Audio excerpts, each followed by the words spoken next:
Prakash tours and ट्रॅव्हल्सच्या सहकार्यानं आम्ही आज मेघालय, आसाम, चेरापुंजी, अरुणाचल प्रदेश हा प्रदेश आम्हाला पाहण्याचं भाग्य प्रकाश अँड टूर्स ट्रॅव्हल्सच्या माध्यमातून मिळालं.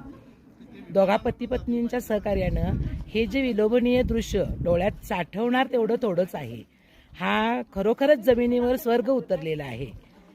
या बर्फांच्या राशी, हे उंच उंच डोंगर आणि त्यातील विलोभनीय दृश्य हे किती डोळ्यात साठवायचं आणि किती आम्ही स्वर्गातच वावरतोय की काय असं आम्हाला वाटायला लागले. आणि हा योग आम्हाला प्रकाश टूर्स अँड ट्रॅव्हल्सच्या सहकार्यानं आम्हाला मिळाला. धन्यवाद प्रकाश टूर्स अँड ट्रॅव्हल्स. खूप एक्साइटिंग टूर आहे, सध्या ही चालू आहे आसाम अरुणाचल प्रदेशची, जी की स्वर्गात आपण आहे असं वाटतंय. आणि आम्ही भाग्यवान आहे की प्रकाश टूरनं आम्हाला या सहलीला येण्यासाठी संधी दिली. त्याबद्दल प्रकाश टूरचा धन्यवाद. ते खूप खूप आभारी आहे. थँक्यू.